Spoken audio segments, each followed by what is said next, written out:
In section 11.2, we look at some techniques and rules that can help us evaluate derivatives without using the limit notation, the limit rules that we worked with in 11.1. So here are some 4 basic rules that we're going to look at, and then we will start to apply them and look at some examples. So the first rule is the derivative of a constant is 0. The second rule you want to look at is what if you take the derivative of x to the n, where n is any real number.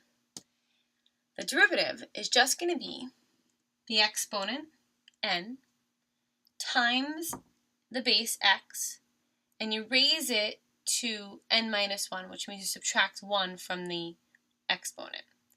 So again, it's n, so if it was x to the n, the derivative will be n, bring the n, multiply it in front, n x to the n minus 1. And that will be we say a shortcut, but one of our basic rules to evaluating derivatives if it's x to the n. Remember, it just has to be x to the n. It can't be like 2 terms multiplied that are not the same, but x to the n works. The next one is what if you have a constant times a function? The derivative is just bring that constant out and take the derivative of the inside function. And we'll talk more about what those functions could be. And the fourth rule we want to talk about is the sum and difference. Notice I put plus and minus here. The derivative of a sum or the derivative of a difference is equal to the derivative plus or minus the derivative, and in the same order. So if you're adding, you're adding. If you're subtracting, you're subtracting. All right, let's try some examples now using those rules for differentiation. Number 1, y is equal to 3. 3 is a constant. Take the derivative of it. The derivative of a constant is always 0, so y prime is 0. Number 2, radical 5. Radical 5 is a constant too. So the derivative of radical 5 is also 0, so g prime of x is 0. Remember, constants, the derivative of a constant is 0. Number 3, f of x is equal to x squared. So the derivative, take the 2, this is the rule that was x to the n, the second rule, so the derivative is n times x to the n minus 1. So you take the 2, you multiply it in front, you write the variable, and you subtract 1 from the exponent. 2 minus 1 is 1, so your answer is 2x. Let's look here at this one. Same rule. Exponent's 1, constant term, coefficient is 1. 1 times 1 is 1. X to the 1 minus 1 is 0. Anything to 0 power is 1. So really this is 1 times 1, which is 1. A general statement can be made here that if you ever have a variable that's raised to the 1 power, or just x to the 1, the derivative is always going to be the coefficient. So if this was y is equal to 4x, y prime would be 4. Because think 1 times 4 is 4, 1 minus 1 as the exponent would be 0, so x to the 0. So the derivative of anything that's x to the 1 will always be the coefficient in front. Let's look at number 5. Negative 10, bring that to be the derivative's coefficient. Take away 1 from the exponent. Negative 10 minus 1. It's got to get more negative, so negative 11. Okay. Let's look at number 6. The derivative, 1/2 comes in front, x to the, what's 1/2 minus 1? So think 50 cents minus $1, negative 50 cents, so negative 1/2. You have to be comfortable with negative numbers and fractions. Let's look at number 7. The derivative, 15x squared. 5 times 3, 15. Take away 1 from the exponent, 2. Let's look at h of x. Notice now, number 8, the q. Sorry, there should have been h of q. h of q. h of q. 13 over 5q. The q is to the 1 power, just like this. So the derivative is 13 over 5. Please don't be alarmed. This is the same thing as 13 over 5 times q. You can put the 5 underneath the whole factor, or just put the 5 in front as a coefficient in the denominator. But your answer is 13 over 5. Okay, 9's a little different. What might be a little confusing in 9 is that you have to see your exponent, and that's always the case in these questions. And we haven't come across an example like this yet up until now. You want to make sure you see your exponent, and your exponents have to be up in the numerator. So in this situation here, you have, your variable has to be up in the numerator. So right here you have your variable in the denominator, which you don't want. And you don't see an exponent. It's hidden in the radicals. Remember, radicals can be written as exponents. So let's first write it as an exponent.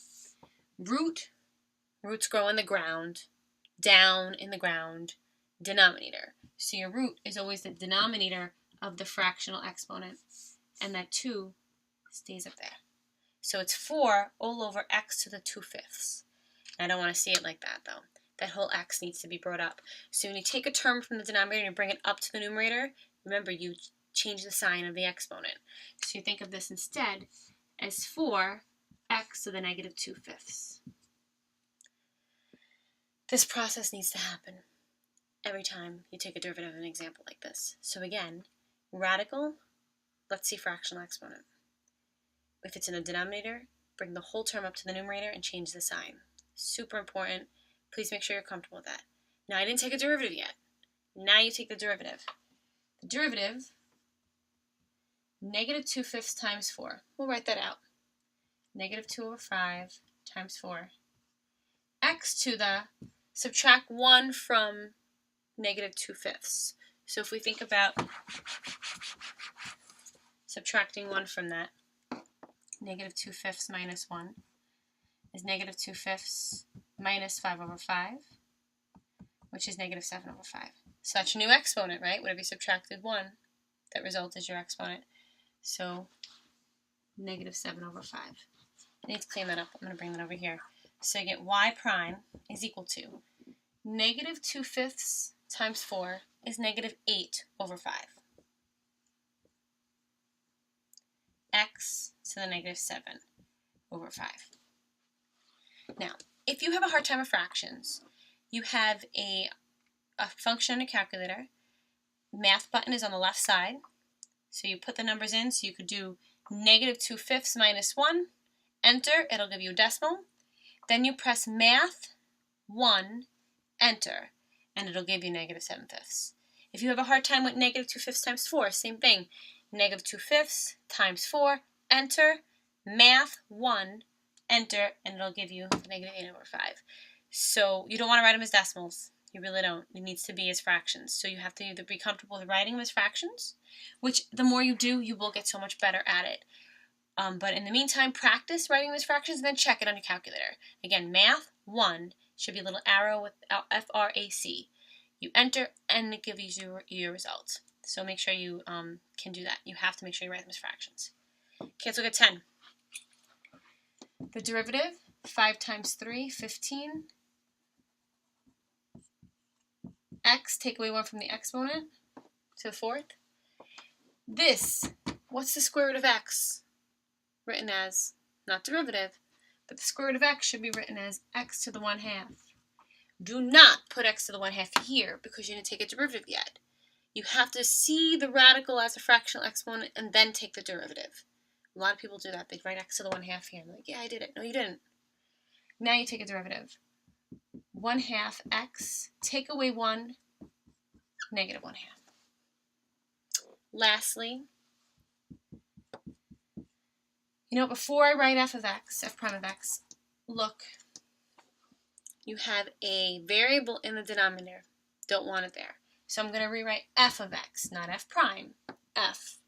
And I write that as x to the 4th all over 4 minus 5x to the negative 1/3.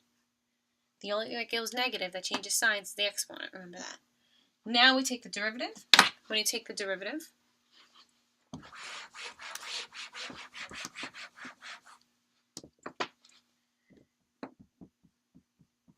you get 4 times x over 4, and that 4 exponent becomes a 3. And then it becomes negative 5 times negative 1/3, which becomes positive 5 over 3. X to the, and now look to see what negative 1/3 minus 1 is, because we're going to subtract 1 from that exponent. That's negative 1/3 minus 3 over 3. That's negative 4 over 3. So the derivative, notice the 4's can simplify. X to the third plus 5/3 x to the negative 4/3. If the question asks you to not have negative exponents, you would just bring the x to the negative 4/3 down to the denominator, and you would write it as 3x to the positive 4/3. Remember, the negative is only acting on the x, not the 5, so keep the 5 there. And then that would be your derivative. They want to know negative exponents. But unless it says so, leave your answer like this. Again, if you have a hard time figuring out that this would have been negative 4/3, you put negative 1 over 3, minus 1, enter math 1, and then you get your answer. We're going to look at a few more examples that now apply the idea of tangent lines and slope along with these techniques.